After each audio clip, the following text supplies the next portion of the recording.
Boss Cowboy Sports, where your voice matters. Yeah, moving too bossy, we don't tread softly, but not flossy, the streets that taught me, moving too bossy, we don't tread softly, but not flossy, the streets that taught me, I'm just tryna get my nigga paid. We came from Section 8, and I knew I was at since the second grade. Man, I swear my time is coming, cause I'm never late. Came from broken homes and broken dreams to getting paid. Boss Cowboys. Your voice matters. And it does. Yeah, man. So today we dealing with the John Elway plan. What you mean, boss? Well, John Elway was another good quarterback, similar to Dak. Couldn't get over the hump until you added Terrell Davis.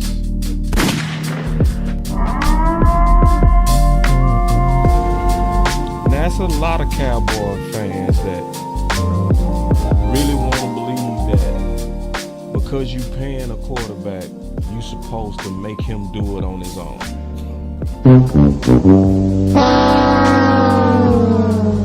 He's supposed to carry the team because we paying them all that money. Everybody around me shooters, ain't no telling who was shooting. Honestly, just goofy. But we gonna stick with the facts. Let's get it. Boss Cowboy Sports, where your voice matters.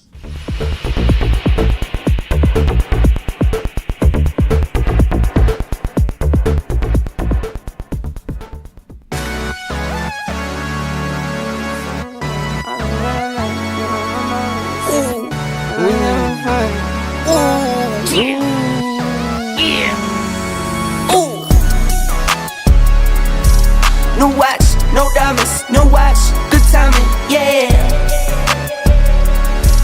New watch, no diamonds, no watch, good timing, yeah. Need no middleman, I'm the man to man, send it in. I like what I like, me, I know my rights is sipping in. I like having fun, I do what I want, it's what it is. For my son and son, for my daughters, yeah, it's for my twin. I work through the night, I do what I like, get a check, I go for the ride. I've been down the ride, for the win. Still move on the hush, never run for none. I face my fears, I just drop for none. Month to month, still from year to year.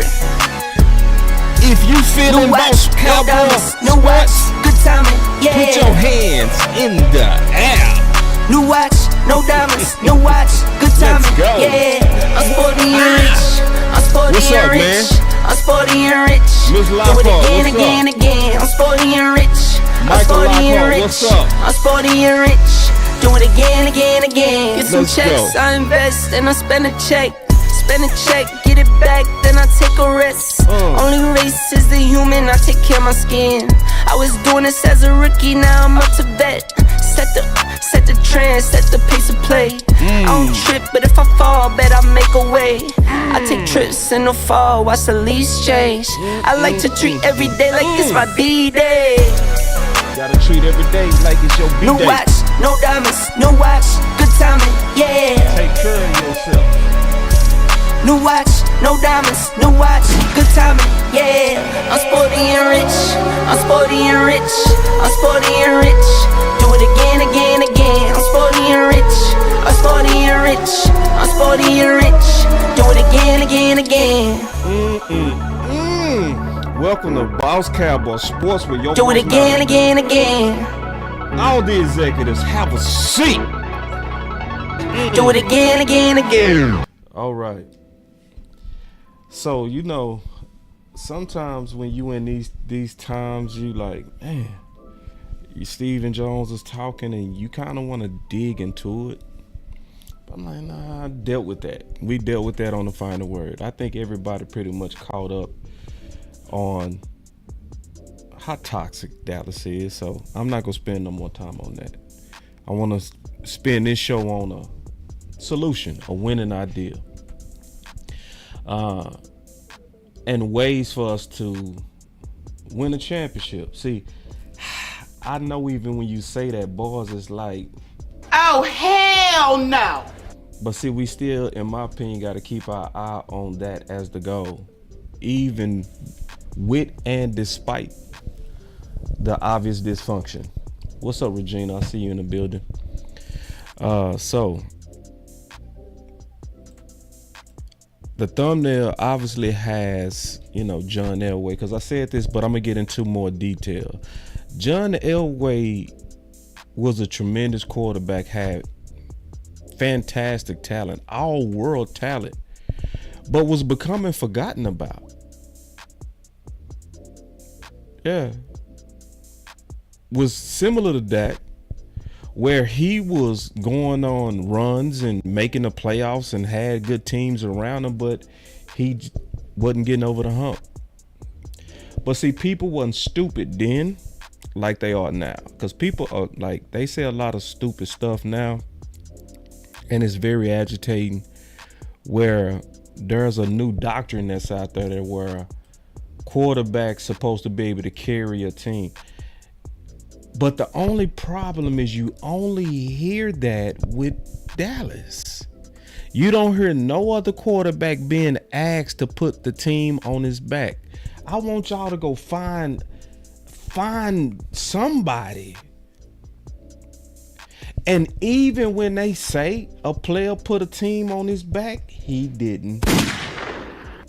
Because did Mahomes really put that team on his back? If you really, really, really watch this season. Oh, hell no. They was not earning that thing out with Mahomes this year. They was not. They was very, very methodical in their offense, running the ball a lot of safe throws this year. A lot of complimentary wins. Now Mahomes getting all the credit, which most people always do.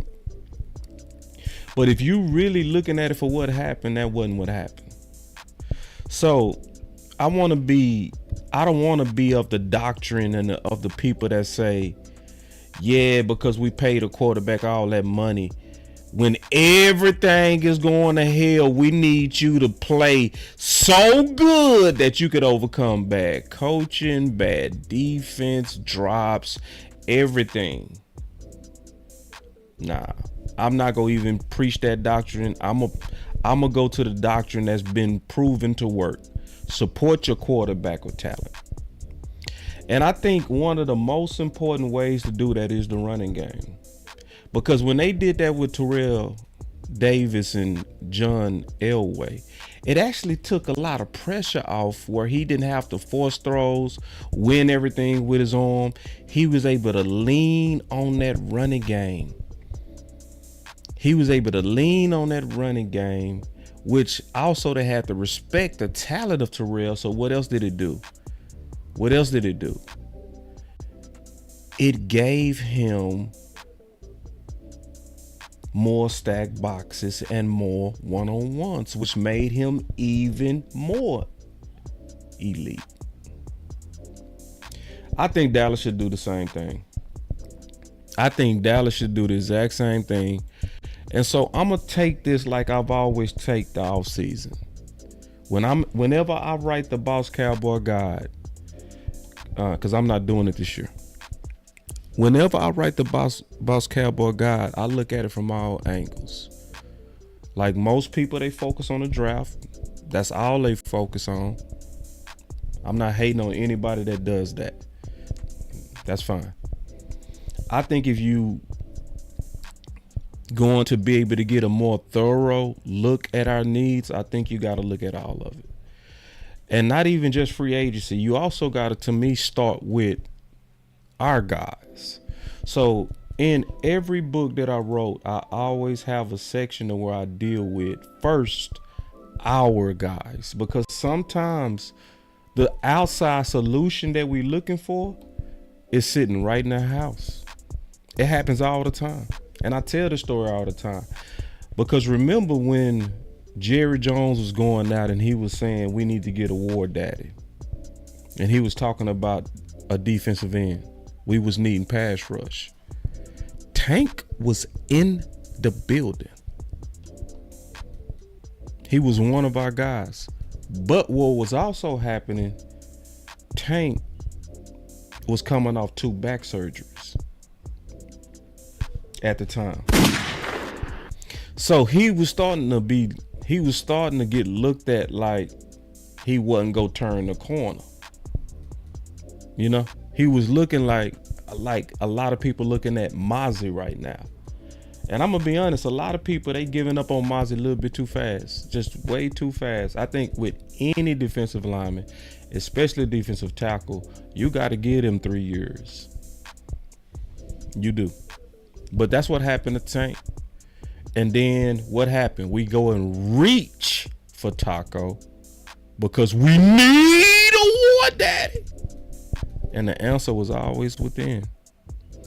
So I think you got to look at it all. If you're trying to be thorough, if you're trying to really solve problems, I'm gonna also tell you that everybody not really trying to solve problems. It's a lot of people that do content, and the content is for them and their growth. And when you have those type of content creators, they not gonna even look at everything. They go only look at what's gonna do numbers. And that's fine, man. That's everybody. Listen, eat how you eat, do what you do, because everybody got different goals. My real goal is to try to win a championship. So all my content is for that, like every bit of it, no faking at all. So starting with our guys, the first thing I'm gonna say, looking at our guys as we get into this, is the future is now. What do you mean the future is now? Well, let me measure it. It's a big thing for Boss Cowboy to actually say publicly that he drunk Kool-Aid. Listen, I do not drink Kool-Aid without first measuring.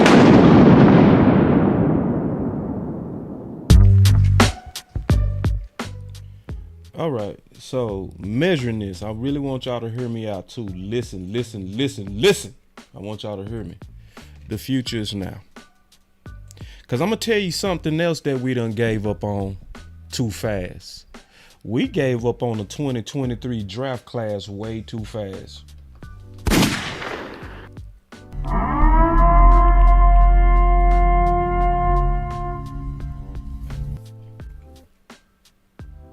Yeah, we gave up on it too fast. Because if you watch the draft show that we do with the Final Word, I think it's one of the best ones out.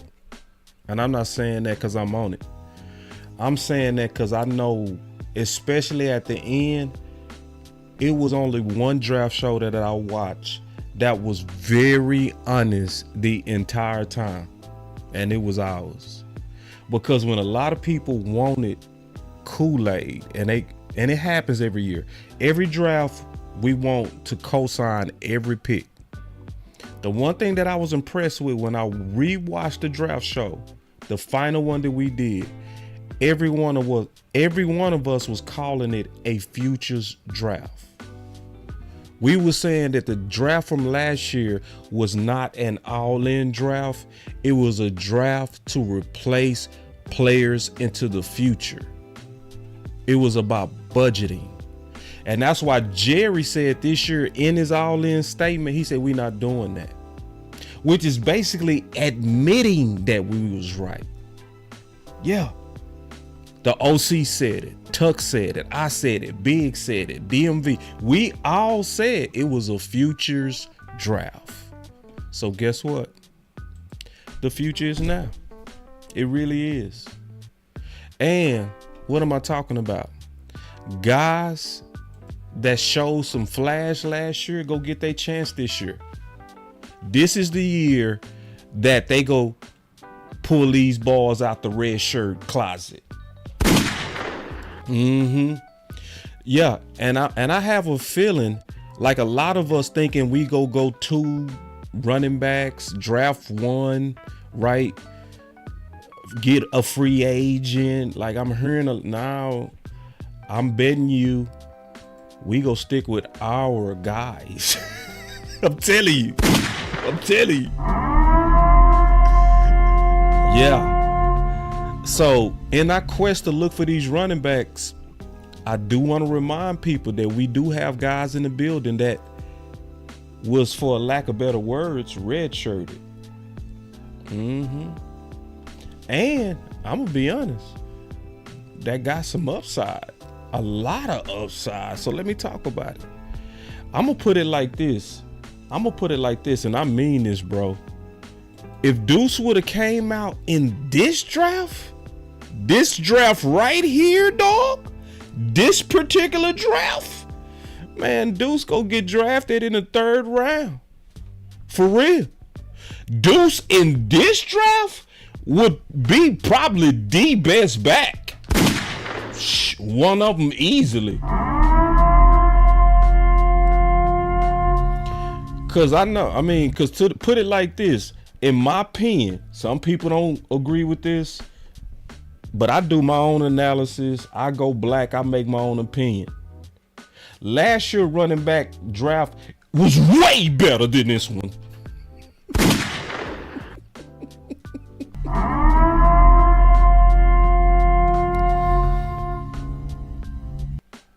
So I think we're getting ready to see Deuce. I think they gonna give Deuce a real good chance.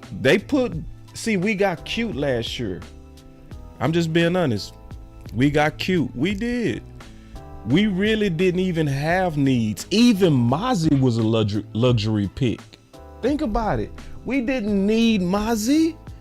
We was already good with Jonathan Hankins. We was already good with Quentin Bohanna. We was already good. Like, I was like, man, Mozzie, work him in whenever you want to. I wasn't even expecting nothing out of Mozzie year 1. Because most year 1 DTs don't make impacts unless they're a top 10 pick. So I was like, he's a luxury. Schoon is a luxury. Even Overshawn, when he got injured, was a luxury. Now, we created our own crisis when we start cutting our own neck off, cutting linebackers being goofy, but he was even a luxury. This is a futures draft. And then with Hunter right now is kind of going through what Dak goes through. Hunter is right now defined over one play, one error. And people don't, in my opinion, look at the whole of what he was doing. That boy Hunter was coming on strong. His conversion rate on 3rd and short and 4th and short was better than Zeke. And then I got a comment here. I want to address it. He said, Deuce too small. He can't hang in the pros. I mean, I think we got to see it play out. I don't want to declare that on him yet because Sproles was small. Y'all remember Darren Sproles? You telling me he didn't give the league issues for years? He might be. You might be right, though. You know what I'm saying? You might be right. But I at least want to see it. And I think we're getting ready to see it, to be honest. So I respect your opinion on that. But still dealing with our guys, right? Still dealing with our guys, because this is still in context to the bigger picture that I'm talking about, which is the Elway plan. Having a running game that can get you over the hump. Now, if I said that this running game would give me confidence that we go get over the hump, I would be lying.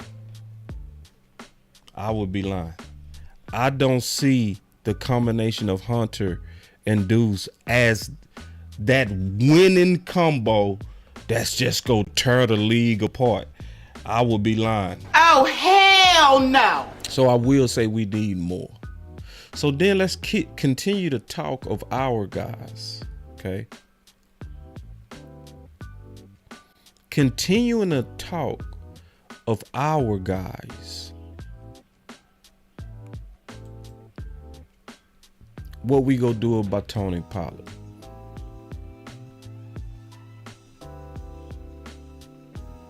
And what we gonna do about Rico?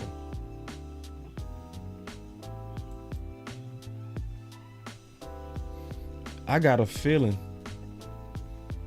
I just got a sneaky feeling, especially understanding how we move at them two.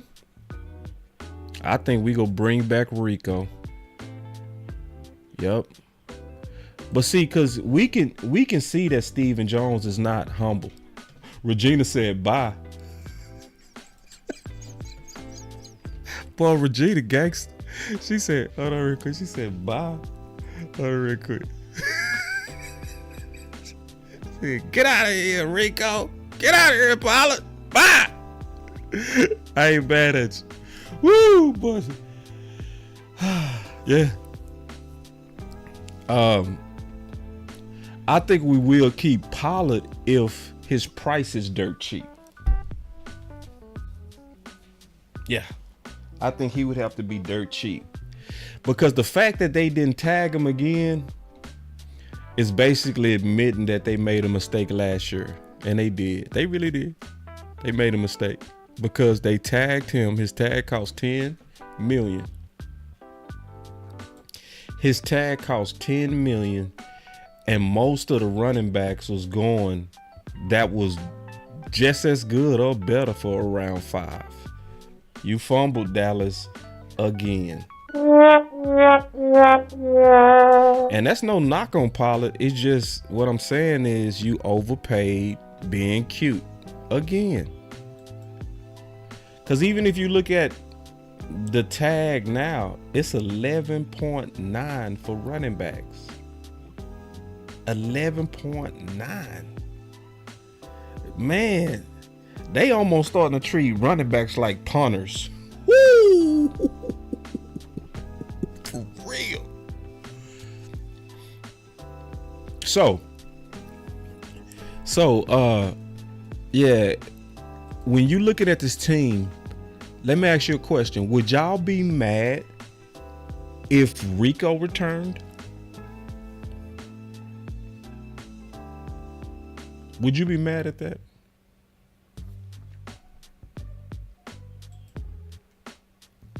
Because I think we go see Rico again. At them two, I think, yeah. And who showed more explosion out of Rico and Pollard? I would say Rico, but it was the same reason why Pollard showed more explosion with Zeke. It's easier to be the number 2 back than it is the number 1. So Pastor Taft said no. Yeah. And I'm liking y'all responses. Yeah. And see, I like this. Y'all giving some good responses. This is some good stuff. So I like this. My boss said, I'm not mad, but I need another back also. I agree. We would, if we get Rico, we need more. So we looking at our guys and let's count. So I think at least one of these guys go be, yeah, everybody said, I've said it. My boy say upgrade the room. Yeah, because see, D.A. Lee, it's no way we can look at Rico, right, Hunter, and even Deuce and be like, ooh, this is the Terrell Davis plan. Nope, that is not. That is running back by committee, and that is not an upgraded plan that I would have faith is go get us over the hump. And I don't think that's a good plan if you trying to take pressure off your quarterback. And if you're trying to run a damn ball. Let me say something real quick about running down ball too, real quick. So obviously I've been running these running down ball hats because this campaign was started by West Coast, right? So I want to always, because a lot of times people try to remix because they don't want to give credit to people that created some of these movements. You know, they'll remix it. Run the effing ball or pass the damn ball. They try to remix the movement. I just think that's, first of all, fraud. I think that's very fraud. If somebody already got a good, strong campaign, just get behind it. You ain't got to remix it because you don't want to give credit to Wes or me or anybody like that. Just get behind it. So Instead of making a whole new campaign on this, on the Terrell Davis plan, I'm just gonna get behind the homie who already got this. See, because I see people do that with me. They know Marshalls came from me, but they remix the term. They remix it because they don't want no eyes on Boss. It's real fraud behavior, man. So anyway, let me keep moving. So, I agree, D.A. Lee. I do. I agree. We need more. I don't believe that even if we got Pollard back, that is not the over-the-hump running game that we need. Even if Pollard is a year removed from that ankle and gets his speed back. So guess what? We got to look at some bastards.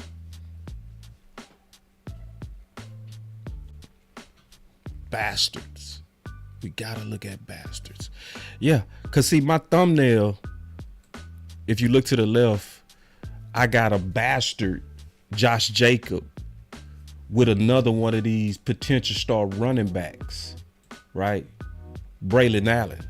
We go talk about him and others, right? But we got to look at the bastards. And I got 2 thoughts on these bastards. 2 thoughts. And I'm just keeping it real. My first thought, and I'm being all the way honest, is too many people, when they trying to break down our needs, they look at this from a technical analysis standpoint. Technical analysis. I'm very specific on what I'm saying. Yeah. James, I feel you on this, and that's why I'm doing this content. He said, shout out to you, boss. Our dumb management don't understand the importance of running the ball to take pressure off the QB. Yeah, that's why I got these hats on again. I'm back on the run the damn ball campaign. Back on it. Ooh, and DP Johnson, DP. I'm gonna turn them phones on early today. He said, it's some damn good bastards. Bro. Run it up. See, DP, you already ahead of me. You ahead of me. All right, let me make the case. Let me make the case. Y'all hear me out. So, when you trade in stocks, it's 2 types of people that trade. People that do what's called technical analysis and people that do fundamental analysis. It's only 2. It's only 2. So when you a day trader, you are doing what's called technical analysis. When you doing technical analysis, you don't even really know the companies that you're trading. Okay? What you're doing is you're buying and selling stocks based on trends. So you'll buy this company because it's trending up. You don't really know the fundamentals of that company. You don't know how profitable it is. You don't know about the management. You don't know about all the things that people that actually build true financial portfolios dig into. You just trading based on trends, and what the trend line is doing is how you make your purchases, and you buy and trade based on that. But then it's something called fundamental analysis. When you do fundamental analysis on when to purchase a stock, you look at everything about that company. You look at the management. You look at its, you especially look at their patents and protections for their competitive technologies or whatever it might be. You look at the structure. Did they have first moves advantage? The profitability, their dividend rates, right? You look at everything to determine, am I going to purchase this stock? It's not based on trend. It's about the fundamentals of the company, not the trend. And this is what's going on right now with bastards. Bastards are being traded on trends, not fundamentals. Stat nerds are destroying common sense by being too technical in their analysis. I'm serious. I'm dead ass serious. And let me say this, outright lazy. So so what's happening is because so many people doing technical analysis, they throwing away the whole baby and the bathwater. So they saying stuff like, from a technical, they look at the trend and they say, this is the trend. The trend is saying, oh, I hate stat nerds. The trend is saying that running backs fall off a cliff by the time they turn 27. So that means don't even look at certain running backs. You lazy technical nerd!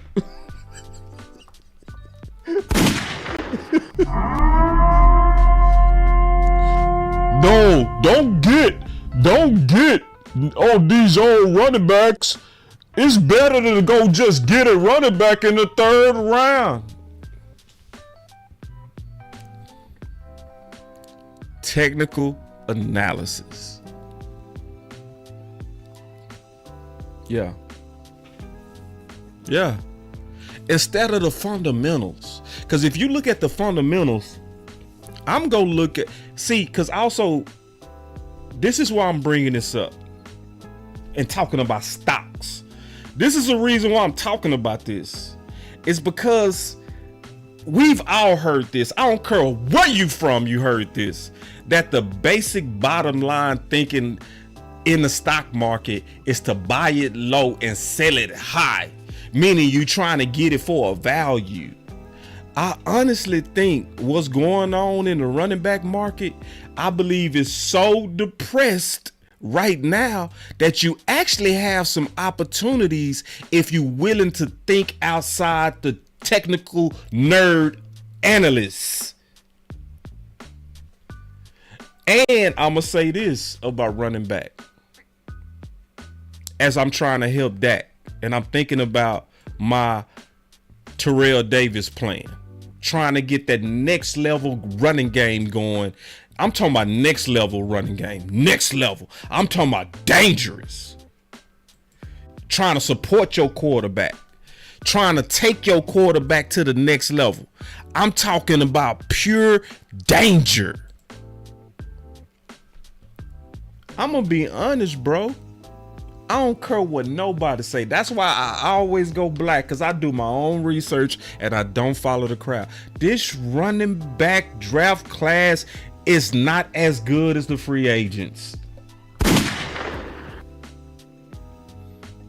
When I look at it fundamentally and I look at the details, not the trends, the details. When I go look at the quality, when I go break down the opportunities and I look at the film and I look at the level of competition and I look at the work ethic, and it's some opportunities out here.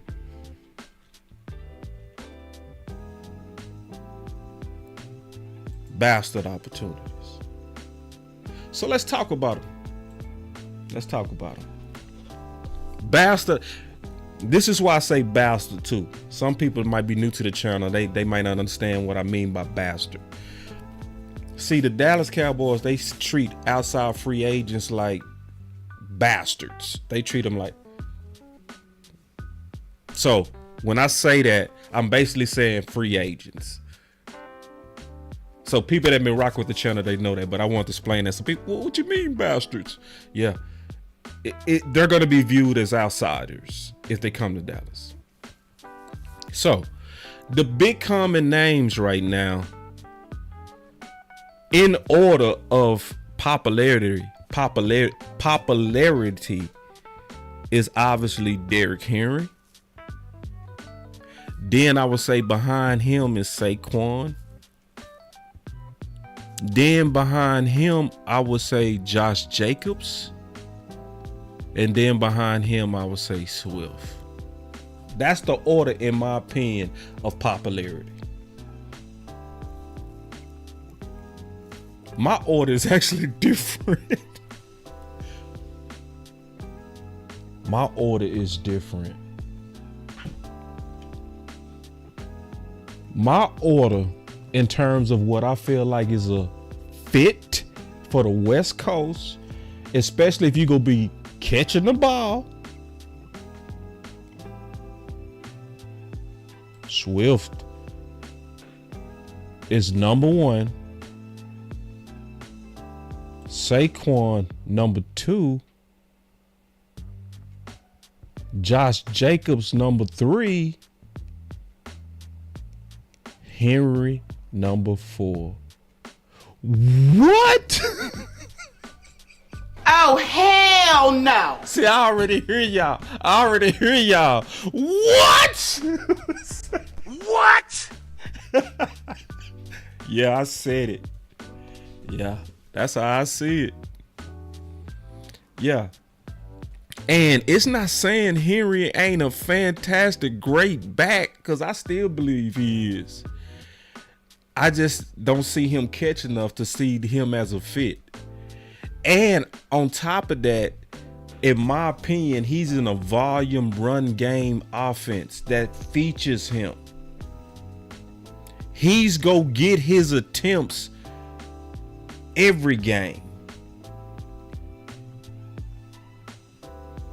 Now, if Mike McCarthy was willing to just force feed a running back, he would be probably first. But I don't see that. I just don't. I need somebody that can go from 0 to 100 like that. That doesn't need a bunch of attempts to be dangerous. Just meaning when you put the ball in their hand, they're electric enough to make you pay. Well, with that one, that would be Saquon. But see, he not first because of his injury history to me. I can't make him. Now, he the most electric out of all of them. Shh. Don't you get stupid. Bruh. Don't you get dumb. You want answers? Oh, he's still the most electric out of every one of them. You can't handle the truth. Don't you play with me. Now, you talking about Dak being able to swing it out to a dude who can make somebody miss and still take it 60 yards? Who got the work ethic? Broke all kind of Penn State records on power cleaning and bench pressing. Ran a 4.3. Man, Saquon can lose 2 steps and he'll still run a 4.5. So don't you play with me. Yeah. But Swift, he went through an injury thing in Detroit with his shoulder. I remember because he was on my fantasy team. But the main reason I like Swift is because he's younger. So he fit the technical nerds. Oh, you gotta be under 27 or you fall off a cliff. Okay, I got you, your guy. Shut up. He's young. He also has low tread. So he hasn't been used a lot. He's also gangster. Ooh, I like Swift. I'm telling you, I like Swift. Boy, Swift in Dallas would be nasty. Bruh. He perfectly fits a West Coast to me. But then, you know who I think might, my boy Joe Davis say absolutely no on Swift. Listen, this is the thing. If y'all say no, say why.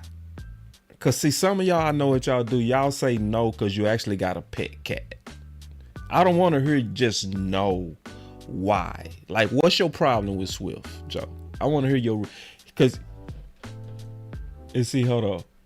And see, because my boy Joe said, Barkley is perfect. Barkley is not perfect. See, that's what made me think you might have a pet cat. Is when you start saying stuff like he's perfect. Now, well, you can say perfect in terms of a perfect Marshalls. I will agree. Because a perfect Marshalls is a flawed form of grape. And D.A. Lee say Swift is TP to me. I think that's fair. I think Swift is a higher level TP. But you saying that, I can see that too, DA. I can see where you see them right there together. I see Swift on another level. Cause I was watching him in Detroit, bro. Cause he was on my fantasy, man. I was watching the hell out of Swift. Man, Swift was balling over there. Ooh, I'm talking about Swift was taking over games. All right. As the number one back. See, but I ain't gonna go too back and forth. All right. Yeah, and listen, you might be right on this, Joe. My boy Joe say Barkley only playmaker with the Giants. He's the best all around. Yeah, in terms of explosiveness, I can't fight you on that, Joe. I can't fight. I'm gonna stand with you on that. But see, I got another thought that I want y'all to listen to me on. I want y'all to really hear me out on this, because I think the technical nerds might have got this one wrong. Bruh. Woo-wee. Cause see, I got some more homework to do, because I think I might have actually a guy that might take over as my number one back when I'm finished with my research. Josh Jacobs just might take over as my number one back. I need y'all to hear me out, because see, I'm not looking at this from a technical analysis. Because if you look at this from technical analysis, you're going to be like, hell no, boss. Oh, hell no. He's falling off a cliff. Wait. Hear me out.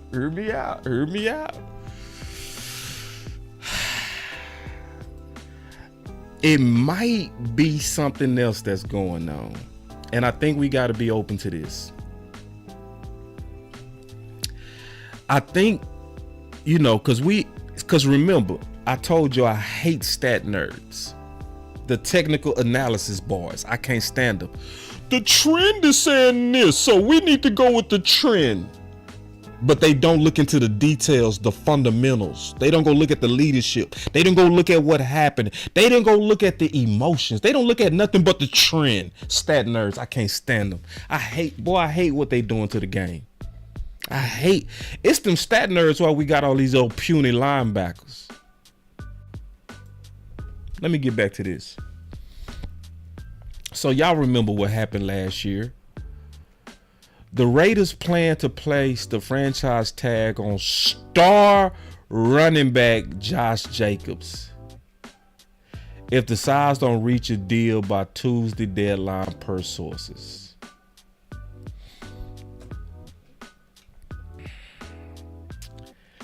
And then they did.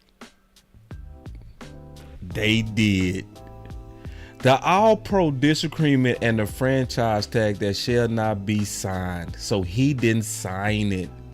He was fighting it. Remember what I told you about the technical nerdy nerd analysis football people, the nerdy nerd lazy boys. They throw everybody away. Up, Josh Jacobs, he is 25. Time to throw him away. So what happened is, because it was a trend, and this is a true trend, the value of running back is going down. That's true. Their durability is going down. That's true. But that doesn't mean that you throw all of them away. And they was treating a guy who was in line for MVP like you had no value. And he said, my story on Raiders running back and the mishandling of the league's most consistent running back. And then it continued where they was having a fight over his value. The two-time Pro Bowl running back Josh Jacobs does not plan on signing a franchise tag with Las Vegas and will not be reporting to training camp. See, now you got to dig into the fundamentals. What was going on? What could have led to the off year? You got to dig into the fundamentals. The fundamentals could be something very simple, right? Because see, you can't look at this major dip and not at least say, man, what just happened, bro? Right? How you go from 1,600 yards and 4.9 average to 3.5? The nerdy nerds like, exactly, throw him away. Let me make another case that it could be. You know what it also could be? Human emotion.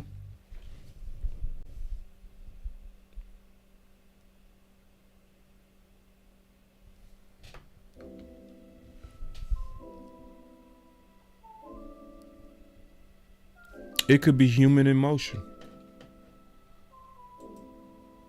What emotion? Not feeling appreciated. You just gave this team 1,600 yards and they tagging you.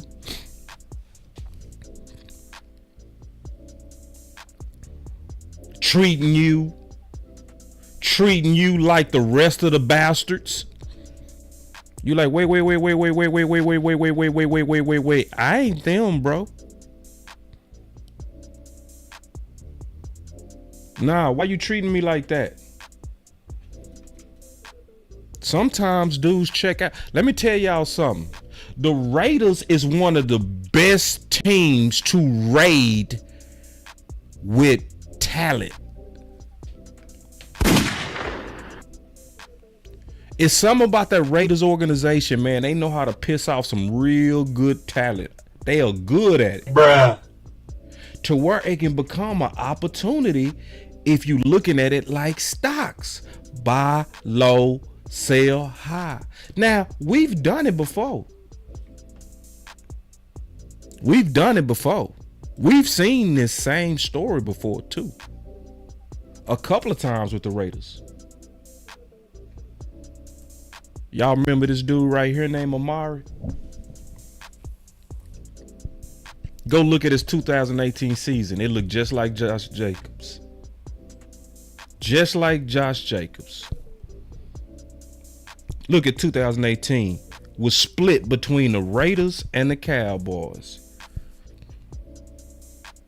Only had 22 receptions and 280 yards. Amari was looking like he was falling off a cliff.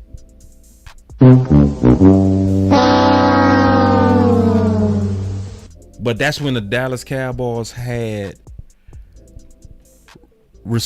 running back by committee. I mean receiver by committee. I mean running back by committee. I mean receiver by committee. I mean running back by committee. I mean receiver by committee. I mean running back by committee. I mean receiver by committee. I mean running back. Y'all see where I'm going?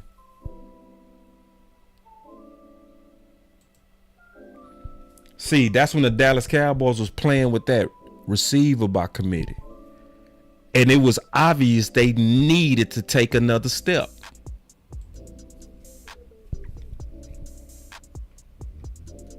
And they was desperate. So they gave up a first.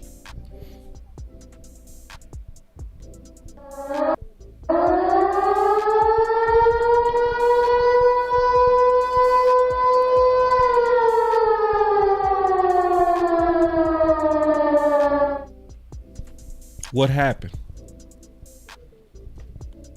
Bro, let me tell you something. What happened was outright freaking amazing, bro.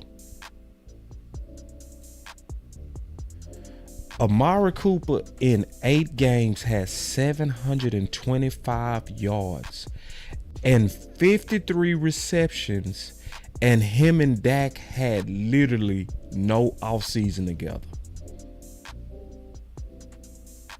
They did that with no offseason.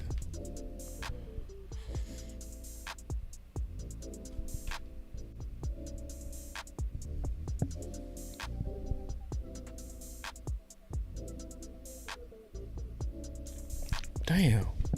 Ain't that funny sometimes how an environment change can just... Yeah, that's why I'm not playing. Sometimes them technical nerds, they miss the fundamentals. Sometimes you gotta dig into why he fell off. Sometimes it ain't got nothing to do with talent. Sometimes it gotta do with you mother effers is, I gave y'all 1,600 yards and you tagging me?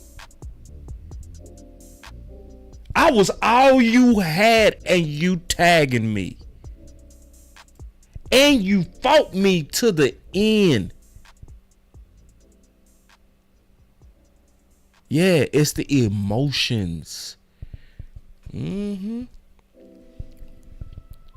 I think Dallas should take a real look at Josh Jacobs too. I'm talking about a real one. Because this could be that Amari stock all over again. It could, yeah. You know, the Raiders also did this too with Randy Moss. Do y'all remember what Randy Moss was looking like at the Raiders?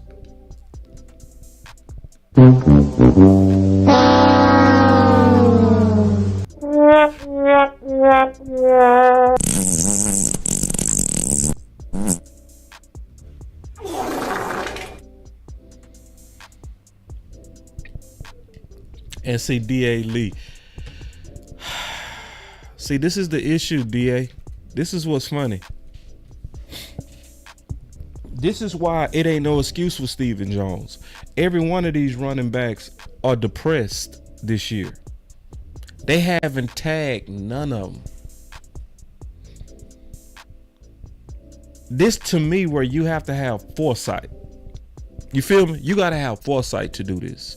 You got to say, okay, everybody is running away from running backs right now. This is a good time for me to buy this stock because this stock is undervalued. Stephen Jones ain't got no excuse. He ain't got no excuse. Not when Swift last year went for $5 million. Oh, hell no. You ain't got not one damn excuse. Oh, hell no. I ain't trying to hear nothing about no price on none of these running backs because every one of them affordable. Every one of them. Josh Jacobs gonna be affordable. Saquon gonna be affordable. The only one that's gonna probably still get one more bag is gonna be Derrick Henry. Because he been the most consistent out of all of them. And he got the best work ethic likely out of all of them. The off-season workout. Yeah. Man, absolutely, D.A. Lee. Absolutely. Or less. Yeah, my boy D.A. Lee said they all go get under 12 million right now. I think it's gonna be less than that. I think you're gonna see some of these go for 5, 6. For real. They started to treat running backs like punters. Like for real. This is the time to buy the stock. Don't go with the technical analysis nerds. Look at the fundamental analysis. What's the fundamentals? What's the inside? What's the management? What's the leadership? Right? When you're looking at a company fundamentally, you looking at the details before you buy the stock. Not the trend. Oh, the stock market is up today. I bought 5 stocks. Nah, what's the fundamentals? What really happened? So, to be honest, y'all, I think if we gonna really have a chance to do this Terrell Davis plan, we gotta fight the nerds, bro. We got to fight the technical analysis nerds. The people that's lazy and that just say, you can just go get a running back in the 3rd round and then we're going to be just fine. You don't pay old running backs. See, those are the same people that would have missed the value of Gore. Y'all remember Gore? Do y'all remember? They would have missed Gore. All the nerds, the stat nerds, they would have missed because they wouldn't have saw the fundamental value of Gore. Gore was a solid back for years. Durable, was gonna get you 1,000 almost every year. Tough, vision, man, that boy Gore was nasty. Yeah. See, the stat nerds, they would have missed that opportunity because they would have went with the lazy trend analysis. Oh, when they turn 26, get rid of them. See, that's lazy. You better go look at the details, bruh. Because see, what if one of these bars is Gore? Huh? Where you can get them at a cheaper price and they maintain a production. What if that?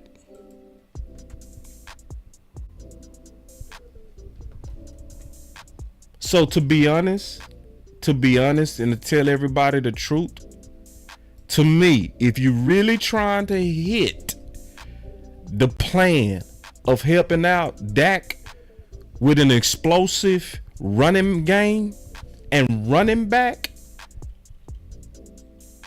everybody else gonna lie to you. I'm gonna tell you the truth. It's not in the draft.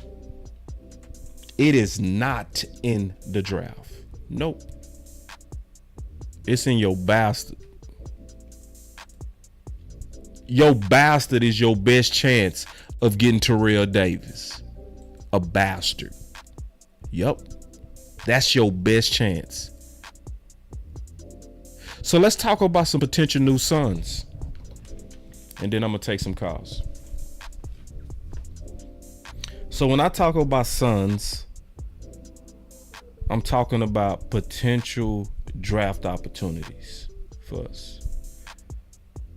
And I'm going to be all the way honest with y'all on how I see it. Some people might totally disagree with this, but I'm in the black. So when I'm in the black, I look at this on my own and I make up my own mind and I don't listen to nobody's opinion. I make up my own opinion. Hold on real quick. Let me show y'all something. And see, this don't mean I'm always right.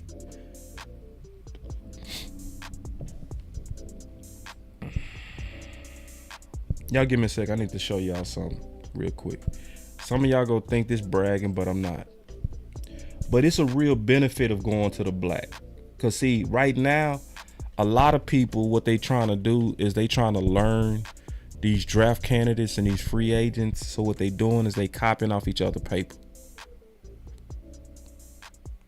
It happens every year. They start copying off each other's paper. They don't do their own homework. They start listening to what's been said around them. And then when they hear it over and over, they start kind of parroting and saying what they hearing the most.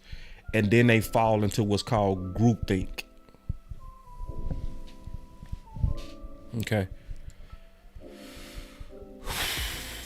So I'm going to just show y'all like when I went to the black a couple of times. Okay. So everybody on Sam Laporta nuts right now. Everybody. But was people talking like this last year?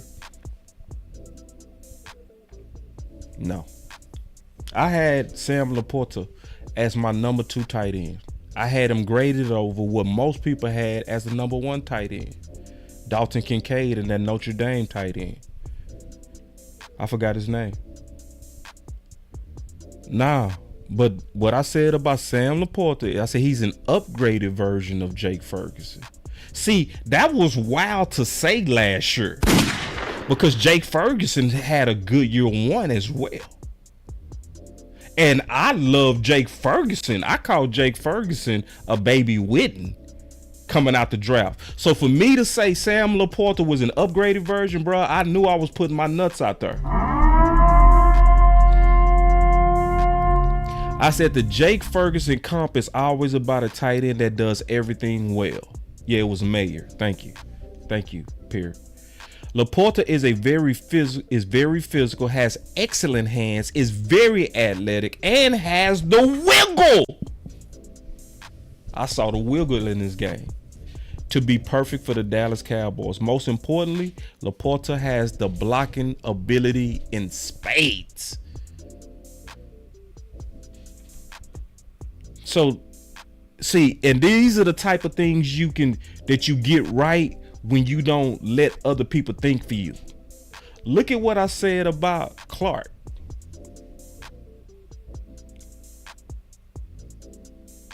I said Clark is the prototypical Dan Quinn linebacker that's athletic, not too bulky, runs very well.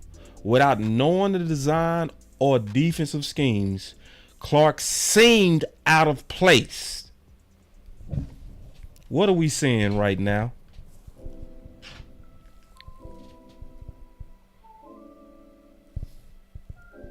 So I was honest. It was like, I don't know LSU and what they was doing, but I kept seeing him out of place and would occasionally get stuck on blocks. Just from looking at him play, I did not see the dominant instincts of a linebacker or somebody that spent a lot of time in the film room. Now, I still had him graded high, but I saw what a lot of people saying right now. I saw it when he was in college. What did they say about him? He was wrong. He looked like he diagnosed bad. He going in the wrong direction.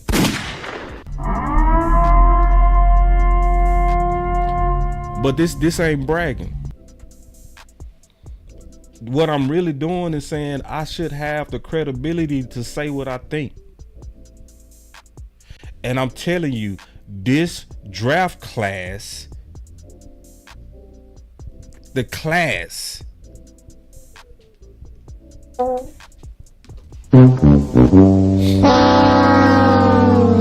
most of these dudes, I'm telling you, if they would have been in last year's draft class, they would have got drafted in the 5th or 6th round, like Deuce. All right, so let me give you the ones that stand out to me though, because all of them not bad. One of them that I like a lot, I ain't gonna say a lot that I like, that I think he fit Dallas, Jalen Wright. I like Jalen Wright as a potential son. One of the things about him is he's just fundamentally a good running back. He does all the little things well. He's very greedy. He's always churning his legs. I mean, always. Very fundamental back. And his average was crazy. 7.4. You know, 7. I mean, woo, killed it on average. So I liked him because of the fundamentals. I didn't see a lot of explosive out of him or almost any one of these backs. This is not an explosive year for backs. You're not going to see a bunch of backs that run away. You ain't going to see it this year. Now, what you going to see is good vision. You going to see some, but he's somebody that I gave 2 stars to. Now, he only had 4 touchdowns, so I got some more work to do on him, because then I got to question his nose for the end zone. So a potential son is somebody that I would say to take a look at as y'all starting to do y'all research. I would definitely say take a look at him. Another guy that his name is coming up, but I'm not as high on him as others, is Blake Corum. I think he's a bigger version of Deuce. He's just a bigger version of Deuce. Kind of small, bigger than Deuce, but actually small. The thing that concerns me about him is they use the hell out of him. I'm talking about, they was giving him the ball a lot at Michigan. man, so, and I don't think we need 2 deuces. We already got a deuce. So some of these dudes I might do a film breakdown on, but I'm just giving y'all the names of potential sons and people that I would have put in the Boss Cowboy guide. This would have been a very lean year for the Boss Cowboy guide and running back. I would have had maybe 6 or 7 backs. To me, it's too much wear and tear on him already. Now, Braylon Allen, wait.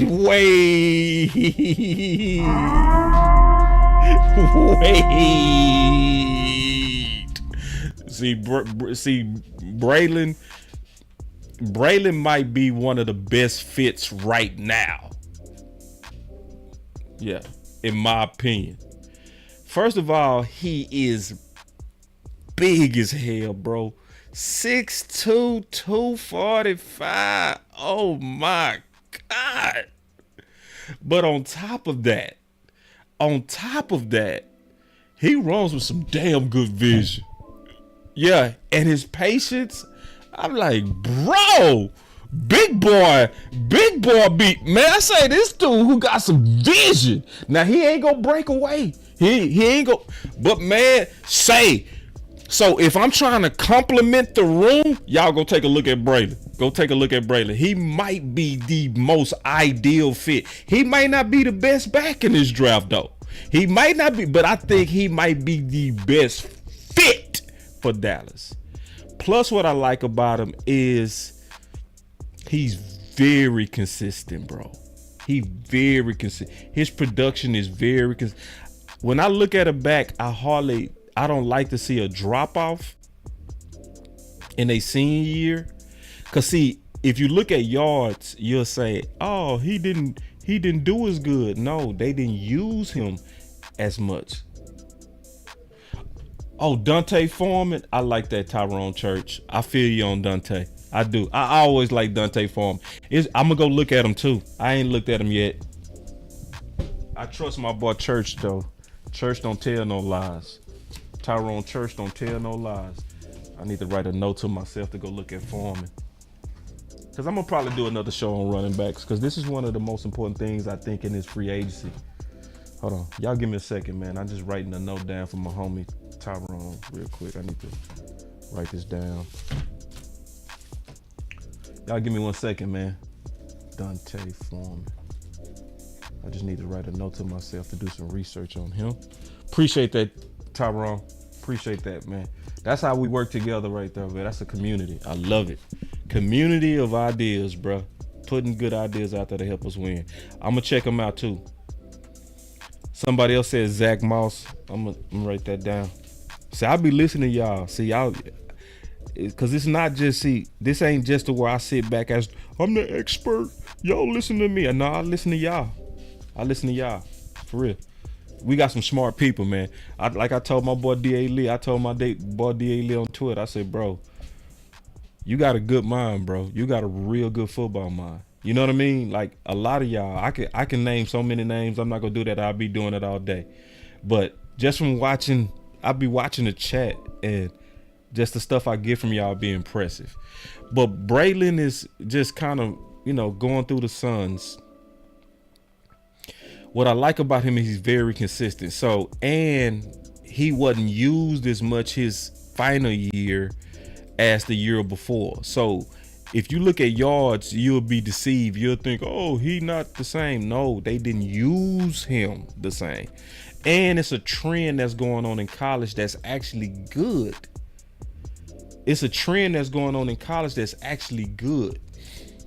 It's It's not that many running backs that's being used like Blake.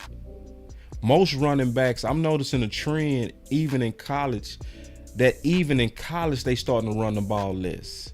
So a lot of these running backs like Trey. So Trey is somebody else. So let me tell y'all just real quick. I gave Jalen 2 stars. I didn't give Blake any stars. I gave Braylon 2 stars. And then Trey, I gave 1 star, right? But Trey is another one of those running backs that you can miss if you just look at yards, right? Because you'll say, oh, he only had 905 and 990, but look at his carries. He got low tread. So a lot of these younger running backs or potential sons for the Dallas Cowboys could get good 4-year usage. But Trey, I see Trey, if we got somebody like a Trey, I see him being more of a committee back. I'm on a back that got some major upside. I would say Braylon has decent upside. I would say Jalen has upside. You know, I would say Trey, in my opinion, I think he will fall into a committee of backs. And to me, that's not the Terrell Davis plan, you know? So, but he would have made the Boss Cowboy Guide. I like what you're saying. I like what you're saying, D.A. Lee, because this going to end up being what I'm end up talking about at the end. Let me showcase what my boy D.A. Lee just said, because it's what I'm a. You pair Benson with Henry. See, I agree. Or you pair Swift with Braylon. You see what I'm saying? You can do it both ways. See, I see what you're doing. I see exactly what you're doing. You getting 2 backs with 2 different styles. I love it. But you can switch that too. You can get Braylon to be your power back, and you can get Swift to be your change of direction, speed back, catching back. So, see, yeah. So it's multiple ways to do it. You feel me? And that's how I was going to conclude this between the Sons and the Bastards. So you already ahead of me. I appreciate that, D.A. Lee. I told you, these boys be smart, man. We got a smart fan base. I swear to God. I swear. Boys be serious about trying to solve problems. I see it too. Another guy, Marshawn Lloyd. Now, Marshawn has a lot of burst. I don't see a lot of breakaway speed, but I definitely see a lot of burst. You know, I see him fitting into a committee as well. You know, and I'm gonna do some film on these guys. I ain't have time to break it down today. I'm just giving y'all some names that you can go look up. And then likely when we do the draft show, we gonna really break these dudes down by film as well. So I'll guarantee y'all, because I'm pretty sure we gonna have some overlap. We always do. And when we do, we gonna talk about some of these guys that I think are fit. And we gonna probably debate some of these guys. I know everybody don't agree with me, but that's okay. Yeah, my boy said I like Lloyd from USC. That's what I'm talking about right now. Yeah, I think Lloyd got some burst, bro. I like his burst. I don't like his speed, but I like his burst. I like his vision. I also love the fact that he got very low tread, bro. Man, they was barely giving him the ball. See, he's somebody else that you'll miss, right? You can miss on him. Because if you look at yards, you'll be like, he was all right. You got to look at them carries. You got to look at, because if you look at him by carry, his final year, he was averaging 7.1 per carry. Ooh. That says upside to me. But the eye test, I might need to go look at him again, bro. I might need to go look at him again. But see, this is another thing that I like a lot. I'm gonna tell you what I like a lot. And Will McClay say he likes this too. When I look at a player, I want to see, are you getting better every year? Because that says a lot about you. That's looking at the fundamentals, right? So look at how he progressed at USC, especially if you look at his averages. His average per carry, he went from 3.6 to 5.2 to 7.1. Whew. So, but I'm going to take another look at him. He's somebody else that I think in last year's draft, I think he would have got drafted in the 5th or 6th round, being honest. In this draft, he going to be a 3rd rounder. Now, this guy, he one of the most deceptive. Yeah, it shows good work ethic. That's what I see with it. Yep, it's the work ethic. Yep, Alexander 302. When you see them progressing every year, y'all looked at Jalen Wright. I see y'all. Yeah, we talked about Jalen Wright already. And we going through potential sons. That's what we talking about. But see, this dude is very interested. Like, he interested. First of all, he bad built. He just bad built. But if you can look past it, man, that dude got some, boy, and it's not just the production. He has clear vision, bro. I don't see breakaway speed, but I see clear vision and running back instincts in him. I saw him one play hurdle 2 guys on one play. So he hurdled the linebacker, then he hurdled a safety. Do you know how good your eyes got to be to do that? Do you know how good you got to be able to anticipate? That means he has tremendous eyes. My boss say, what about Henderson out of Ohio State? He not one of those guys that got a bunch of stars from me. I like him, but compared to last year's draft, nah. I'm talking about my 2-star guys today.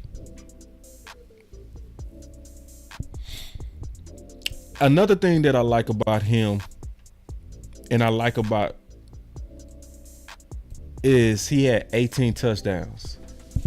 Somebody that has a nose for the end zone. That's a big old nose. A huge nose, you know? But he's somebody that, to me, has some of the best film. I think his film is some of the best. But it's just, I couldn't give none of these dudes 3 stars. None of them. I just put it like this. I don't see no Breece Halls in this draft. I don't see no Terrell Taylors in this draft. I don't. It might be Hunt. It might be 1 or 2 Kareem. I put it like this. And some of y'all go feel me when I say this. Demetric Price from last year, if he would have been in this draft, he would have been probably the 2nd to 3rd best back. Especially after his combine. When he ran that 4.41. Yeah. So, all right. So, let's talk about this Terrell Davis. So, how do I see doing Terrell Davis? My boy D.A. Lee already stole the thunder. I think it's going to take a combination.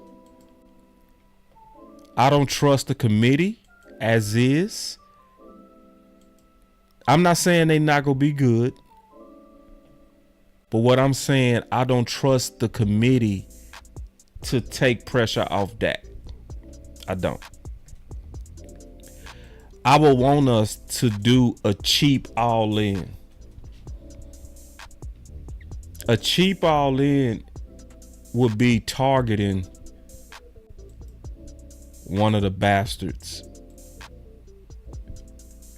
and pairing that bastard with a son.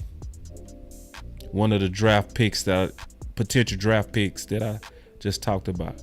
Pairing one of the bastards with one of the sons. I think that is the way to take pressure off of Dak.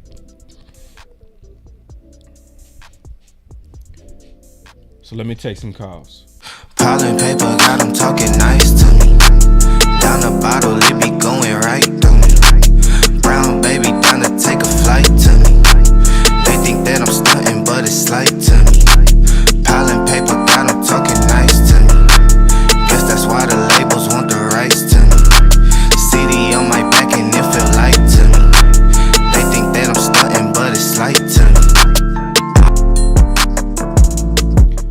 boy said, Willie T said, these backs are gonna surprise you.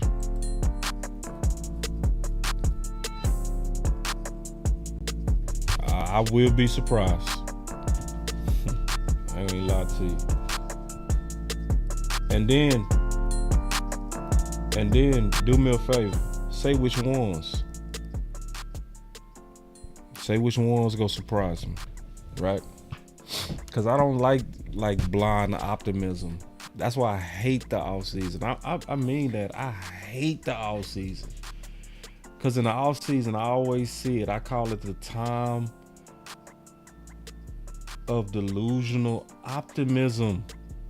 It's like we just want to hope things gonna work out. So I'm not talking about you, Willie.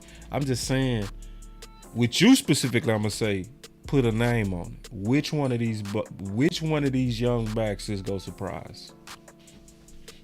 Because this class, the class is ass compared to last year. I'm just being honest, bro.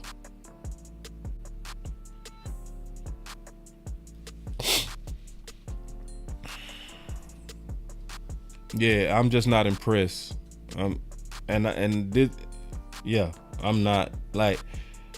I'm just, it's some of them made the guide though. So would have made the Boss Cowboy guide. So I'm not saying the whole class is trash, but it's when I'm only seeing about 4 to 5 that I feel like is a fit.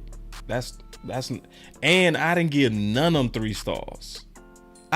It's always some running back that's gonna get 3 stars. Ain't none of them got 3 stars this year. It's a flaw somewhere in all their games. Every one of them. Especially on the speed. And then, okay, you say Jalen Wright. Well, I mean, he one of my favorites. So how that's gonna shock me when I already agree with you? I already said he one of my favorites. He the one I started with. I started with Jalen Wright. So how that's gonna shock me if that's not gonna shock me. Yeah, so anyway, it should be some people already. Let me see if y'all already in here. We got 3 people. All right, good. I'm gonna leave the phone lines open today. I'm gonna leave the phone lines open for the good people today. So here we go. All right, give me 1 second. Let me get everything together. Okay, B Bird, you live. Hey, B Bird. Yep. Hey, what's happening, man? I appreciate you bringing up this topic today because it's interesting. You got the same take I got on it, man. Yeah. So I'm gonna give you an example. So you starting a business, right, boss? Mm-hmm. And you said, man, I gotta take, I got this product I'm making. I gotta take it all over. So I'm gonna go to the Ford dealership and go get a Ford F-150. Mm-hmm. So you go there, and the one you look at is $65,000. Man, I need it to take stuff around, but man, it's just a little bit too high. So you step away for a couple of months, and next thing you know, Beyonce and Taylor Swift are talking about electric vehicles.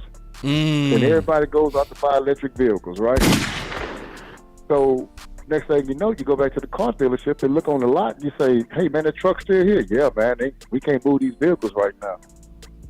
And the guy said, you say, well, how much is it, man? We can let you get it for $35,000. Like, wait a minute, it was just $65,000. Yeah, but you can get it for $35,000. Why? Well, the market depressed. So what I'm trying to tell people is give them an example of the need that you had 2 months earlier is still there. Mm-hmm. It's still going to do, that truck going to do the same thing it was going to do 2 months earlier. It's just $30,000 cheaper. Yep.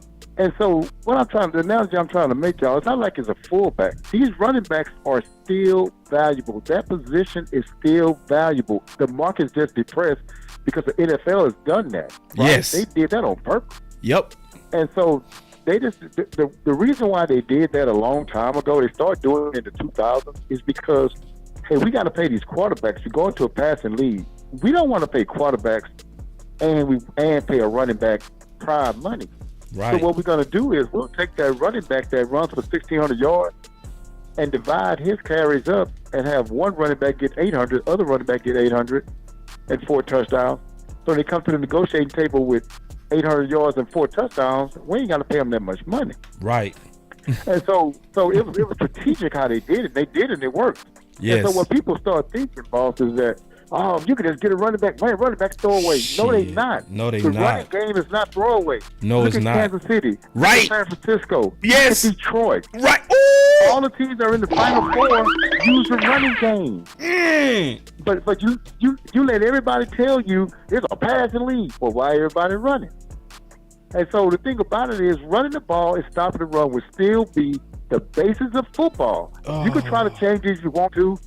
And one of the things that you said too, man, I'm going to go on to this, and you were saying about the analytic guys. The nerds. Man, look, at the end of the day, they want to try to tell you, and they try to be on the good side of statistics, but it's the people that go against those statistics that win, right? So when everybody's passing, you run. Yes! When everybody's running, then you pass. Oh, man, thank you, Big Bird. Oh, man.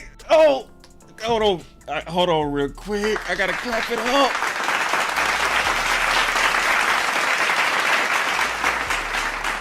Oh, please continue. The thing is, you won't win getting on the bandwagon what everybody else doing. You got to go against what everybody else is doing. And that's why these teams that are running the ball and stopping the run are in the Final Four. If you look at the Final Four, all those teams had good linebackers. And that's another position. Let me tell you something I think where you can make some hay at. You go into positions that the NFL is trying to suppress the market on their salaries, and you get the best people in those positions. You name 4 running backs who could be, they're probably in the top 10 of running backs in this league. What other position are you going to be able to get the top 3 or 4 player for under $10 million? No. It just don't happen. It don't happen. And so buy the stock. You can go and get you can go buy the stock now. Put everything in that stock. Put everything in the linebacker stock. And guess what? When you do that, and guess what? If you go get say the 5th and 6th linebacker, and you go get the 3rd and 4th running back, then you get those dudes under $30,000, $30 million all together. Thank you. And look how you upgraded your team. It's a thought process you got to have, man. Yes. And so, like, thank you. I talked to another content creator. I don't want to call his name out. You can call his name. I ain't tripping, bro. Man, you can call his name.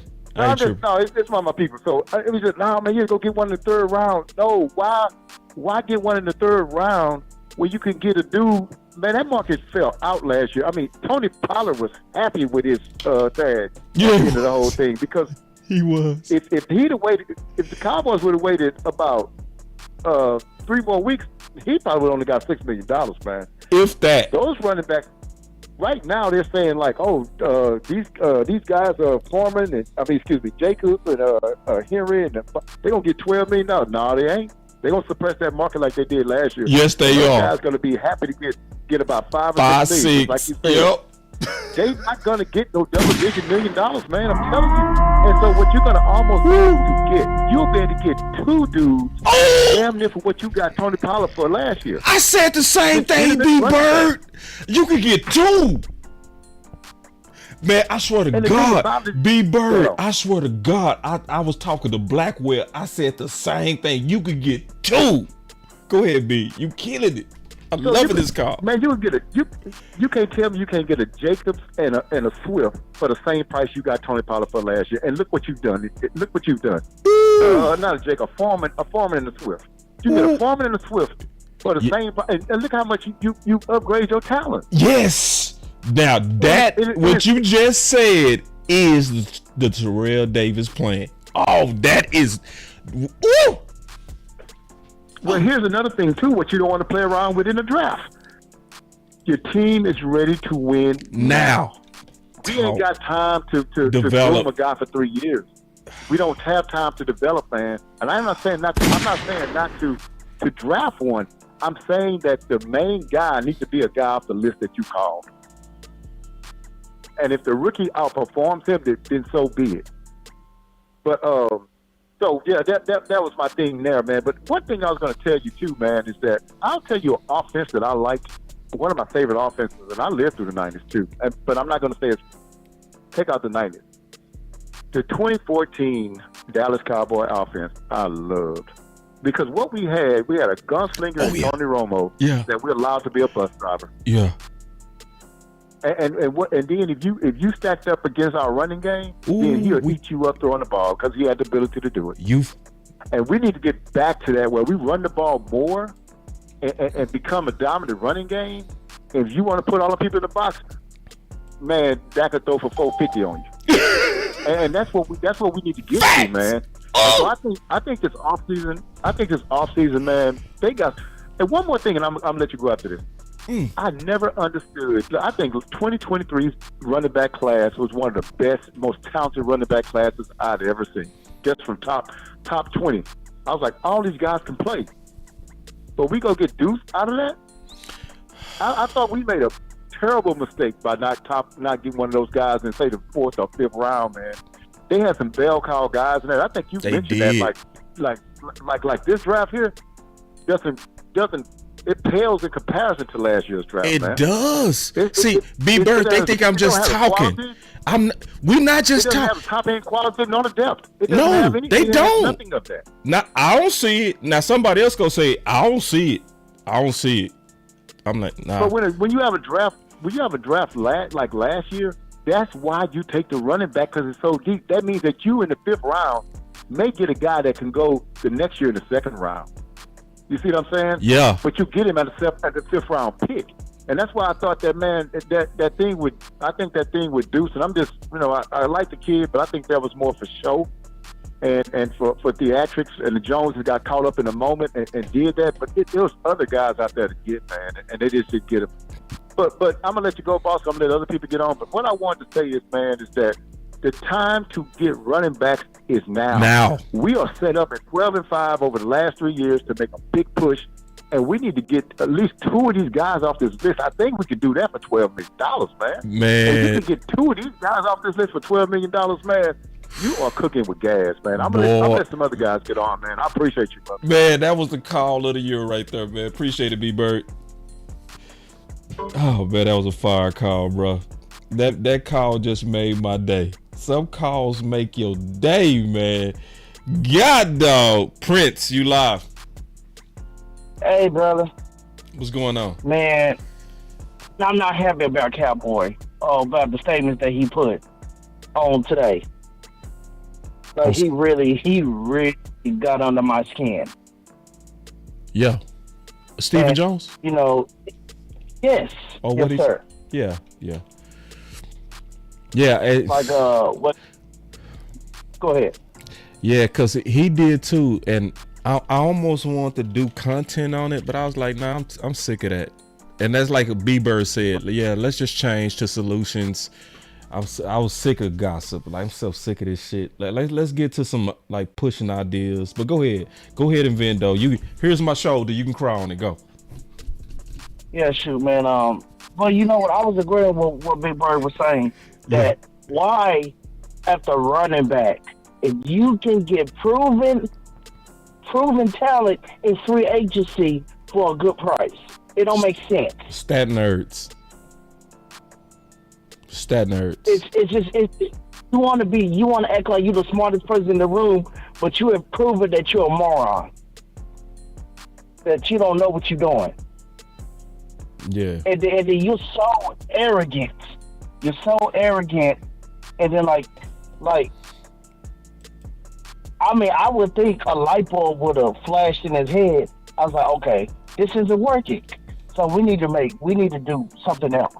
This isn't working because the foundation is built. All we need is a couple more pieces to add to it to take us over the top. Can't even do that. You can't even do it. You are so cheap. You're so cheap and you just not willing to spend money. And it's not even your money. It's not even the money. Yeah. It's not even your money. It's not even his money. Yeah, it's daddy money. Yeah. Yes. And then what made me even more mad, like you had the nerve to try to just talk over I think Jerry meant what he said about being all in, but he was mocking Jerry. Ooh, I never saw it like that. Ooh, I did, but I didn't. But I see how you saying it. Yeah, Jerry all in every year. Ooh, yeah, that was almost like checking your daddy. I'll be surprised. I think Jerry gonna be angry. I can see a Jones family civil war boiling. Nah, I disagree. Because you know what I think going on? I think Jerry has handed over the reins to his kids, and he is content at watching them fail forward. See, because he could step in. He could step in at any moment and take any one of the jobs and say, this building still got my name on it. Move aside. Shut up.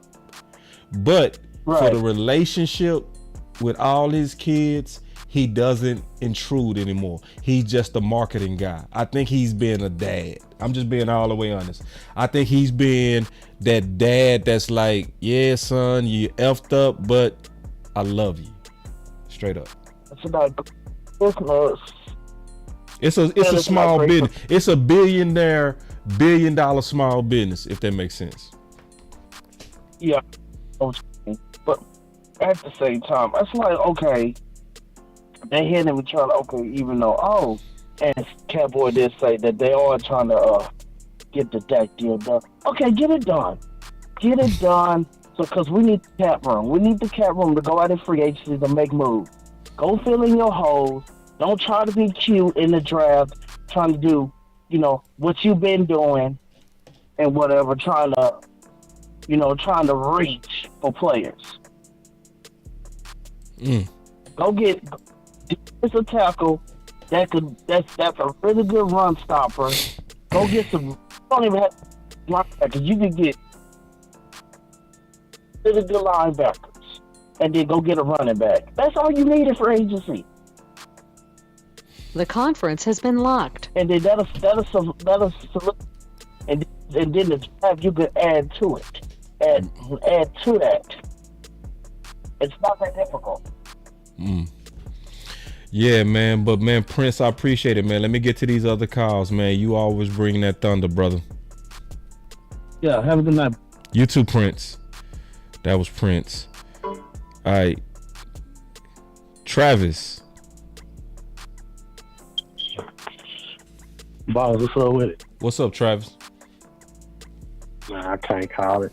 I came in kind of late on the show today, man. I don't really know what this topic is, but I was keeping your show yesterday. Well, last night when you was running the tape on deck and everything and shit, and man, I see how Ferg. I was like, bro, I wish they would have just came in the game making it. Like, making him a big part of that gameplay. You know what I'm saying? He was killing, wasn't it, bro? Bro, he was hot. He had the hot hand, bro. He had the hot hand. He did, and he had the playoff spirit too, didn't he, bro? Oh, did. And he been having that all year. Like he ain't Bird ain't. He ain't know. I don't want to cook, but he ain't know. You know what I'm saying? He ain't know. I'll let you get one in. Get one in. Get one in. Go ahead. He ain't know what. Bird ain't no hoe. You know what I mean? For real. Yeah, I think the whole team need to follow his spirit. For real.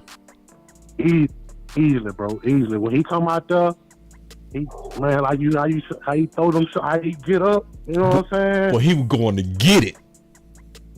Man, he gonna if that offense can feed off him, you'll see a different offense. Man. Man, I was like, man, he had the hot hand. If I was Dak, I just would have just went to him, Fed him. He should have got fed, bro. He should have got Witten fed. For real. He should have got Witten Force fed. I agree. Yeah, bro.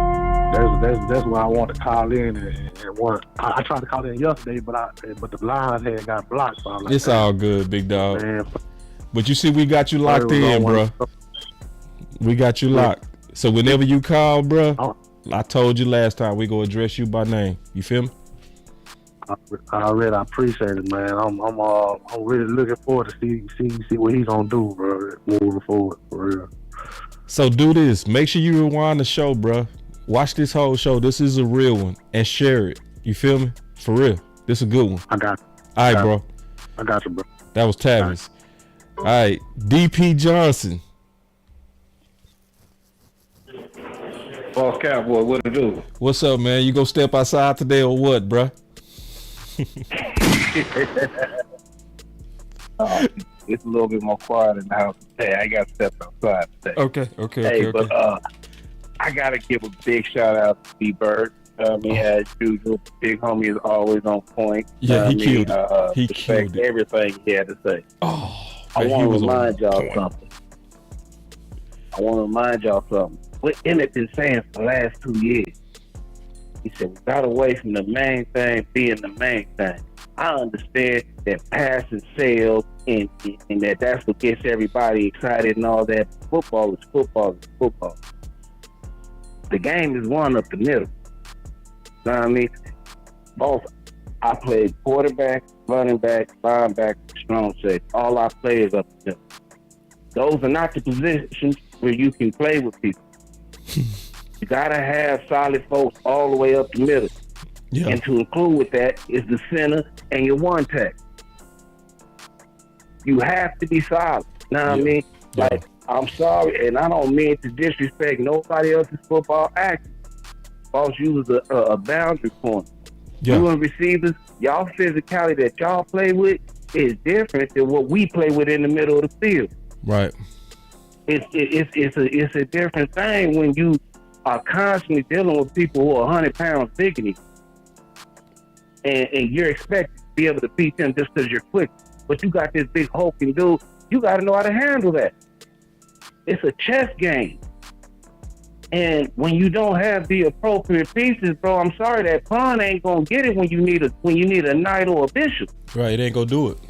Stephen Jones, he likes to play these accounting games. You know what I mean? Mm-hmm. And him and his daddy, they focus on markets. Like I told you when I called you last night. Some of us was raised on Cowboys football. Some of us was raised on the brand. The brand is about selling tickets and being excited.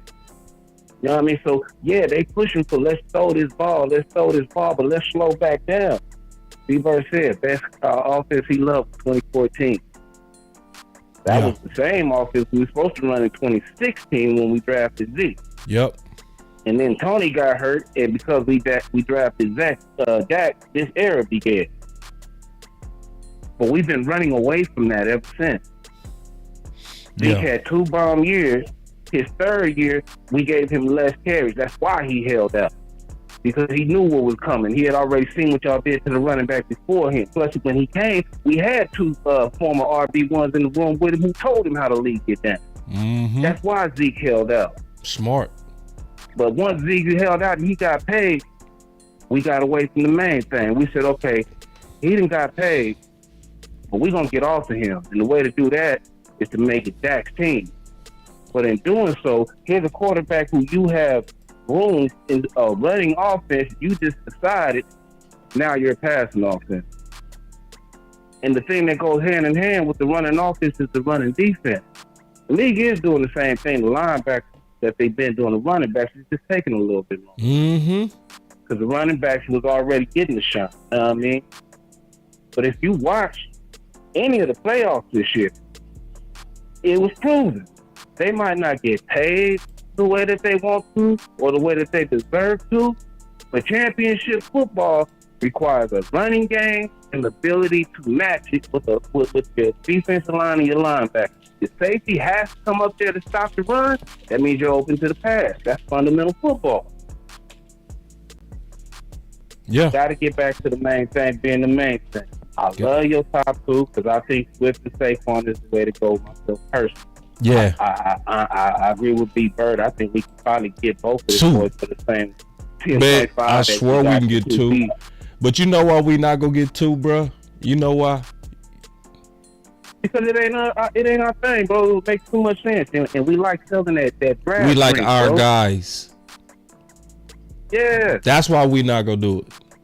Cause if it was about winning, you'll go buy the stock. You'll go get this cheap stock. You know what I mean?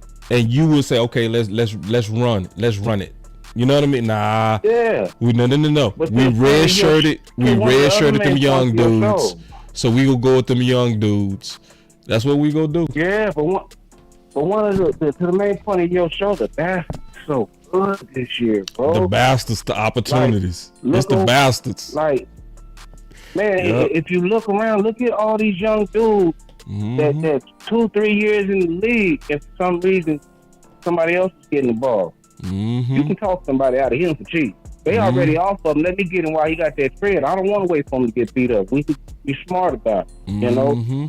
On the defensive side, I've been telling everybody for about a month now, man, look at that boy Aziz in Tennessee playing linebacker.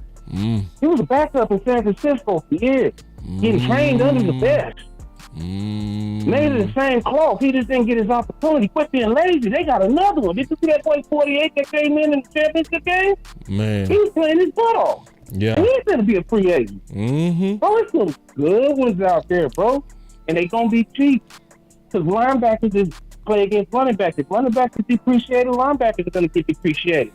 So what you do is you pay attention and you go grab that gym. It's not hard. We got Will McClay, bro. Stephen Jones got to play this shit. It's too. It he don't lied, make no sense, bro. I heard way too much arrogance. I heard like the fact that I didn't hear no humility, bro. Like when everybody was talking about culture being an issue, and you come out and say it's not. That's arrogance, bro. Like, how do your own players, Micah Parsons, say we have a culture issue?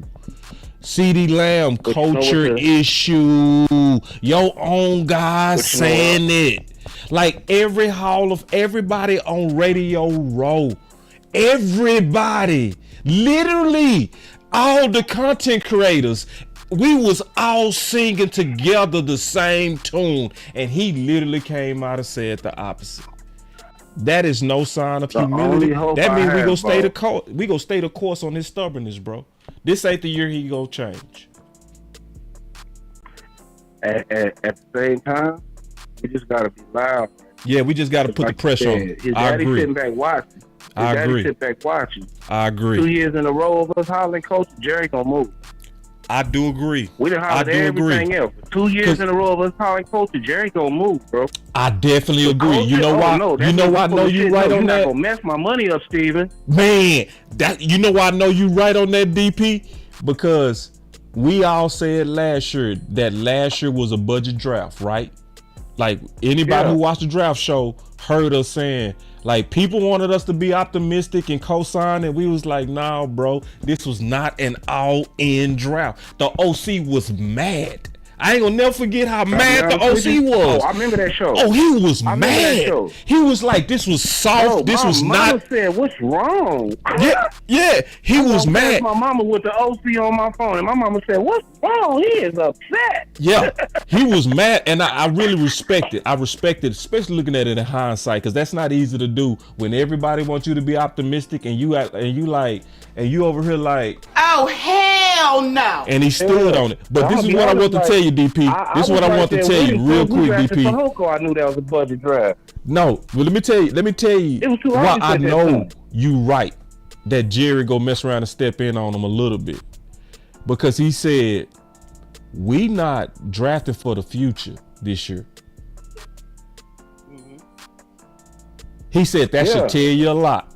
Because he was basically saying, last year I let Steven redshirt them boys, and we getting the best players this year. And this is one thing I noticed about Jerry. When Jerry literally commits like that, he does it. Because remember, he said, we go get some weapons. He said that last year, and we got Brandon Cook. He said this year, no, we not drafted for the future. That means we go get the best dog sitting there this year. What's the most dangerous thing about a rich man? It's his pride and his ego. Yeah.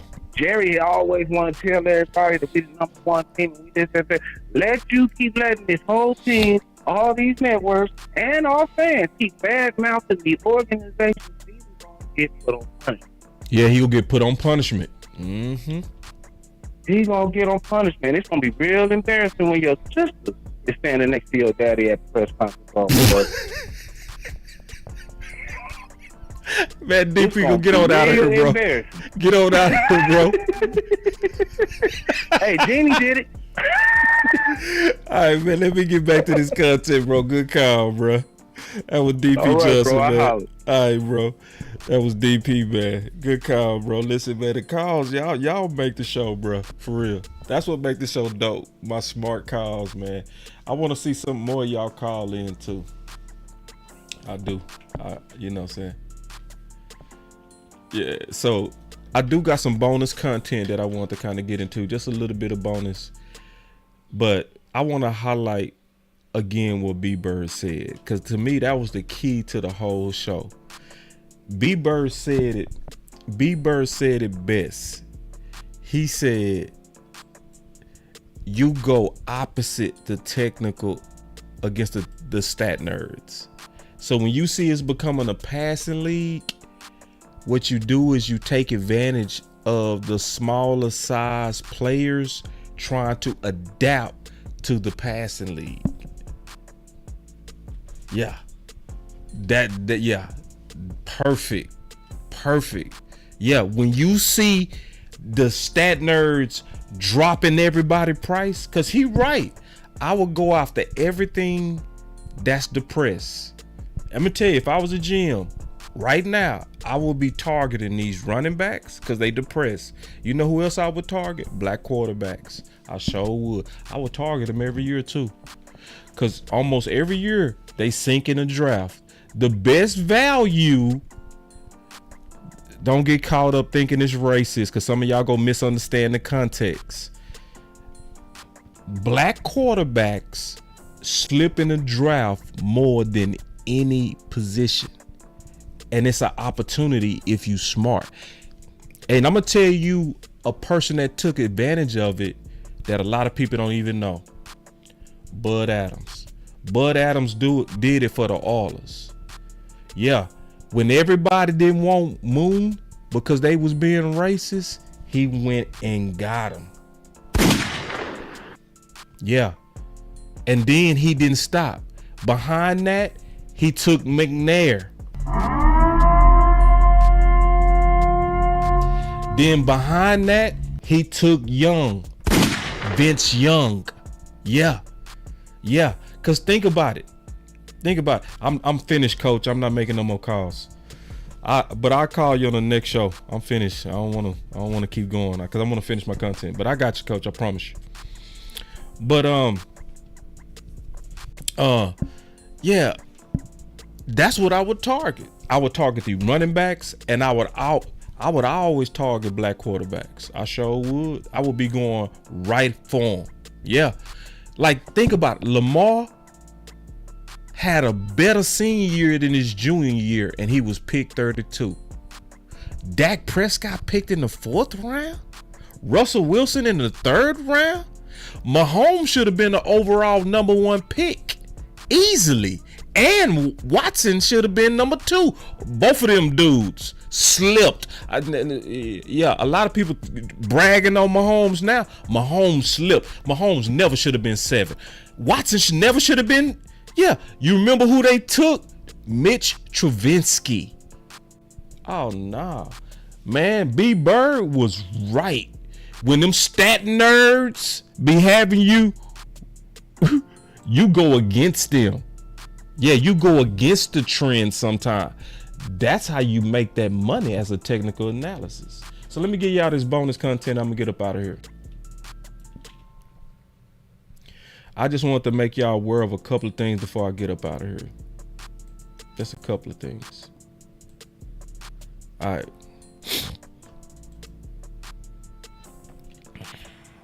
Some wee woo.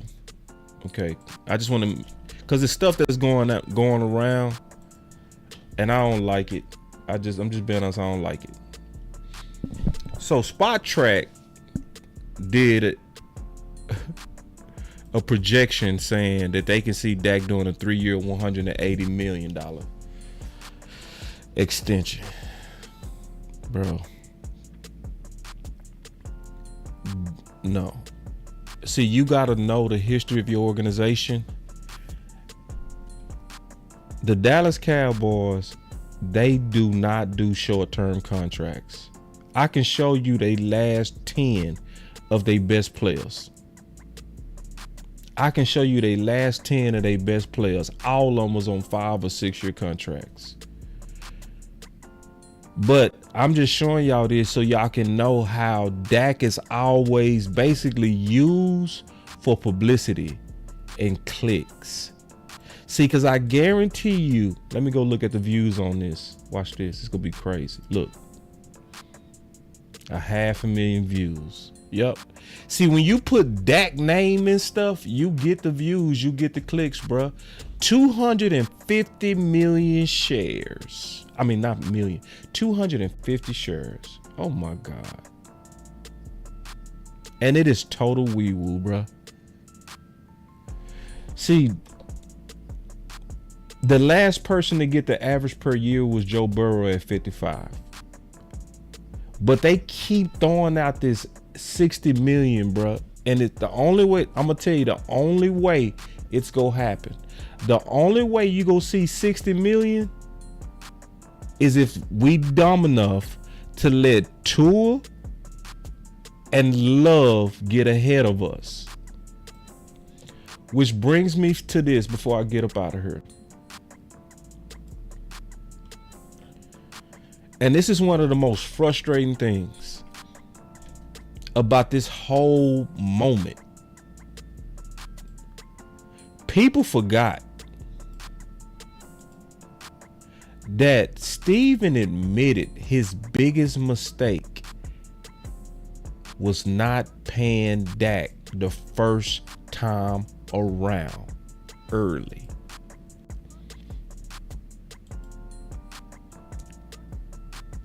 His biggest mistake. How do you call it your biggest mistake and you doing it potentially for the third time? He said that in 2021. So last year, he let Hurts, Herbert, Burrow, and Lamar get in front of him. So if he wouldn't have, Dak's average per year would have been around 48 million. But now he said, we have other ways we can free up money. Which you playing games. You go mess around and let Love and Tua get in front of you. And yet at first, Dak wouldn't have got 60 million.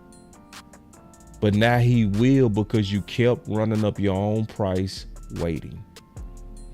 And this was the author of that article too, just by the way. That was pretty funny. Yeah. This is the... he said, saw your tweet on my timeline. We went to go open and realized it was my article. Yeah, man. Good job, Tony. So, I'm all in on this Elway plan. On this Elway plan, it's about running the damn ball. Shout out to Coach Marv. Shout out to West Coast. Shout out to the people that's really been always pounding the table for running the damn ball. Yeah, D.A. Lee. See, D.A. Lee, yeah, you right. As of now, this is as of today. Yeah, it should be around 56 to 58. Yep, that's what it should be. As of today. Now, if they let Love and Tua, it's going to go higher than that. But as of today, you're right. It's going to be around 56 million on average. But going back to what I was saying, if you want to really help Dak, one of the best ways to do it is to do what they did with Elway. Don't just do it by a committee. Go for a stud. Go for a combination.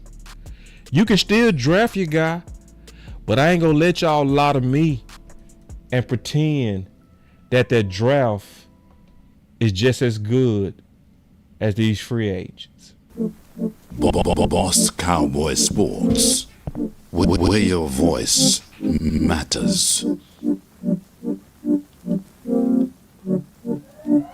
Look, moving too bossy, we don't tread softly, but not flossy, the streets done taught me, moving too bossy, we don't tread softly, but not flossy, the streets done taught me, I'm just tryna get my nigga paid. We came from Section 8, and I knew I was at since the second grade. Man, I swear my time is coming, cause I'm never late. Came from broken homes and broken dreams to getting paid. Love, dollar bill, listen close, this is not a drill. Niggas hungry trying to get a meal. I've been in light, who gon' pay a bill? I've been in action, been in traction, surplus with niggas lacking, shining light but still be blacking, red lights will stop the action, green to go, even when it's slow. Higher heights to balance out the lows. Can't ride the wave cause you ain't got a boat.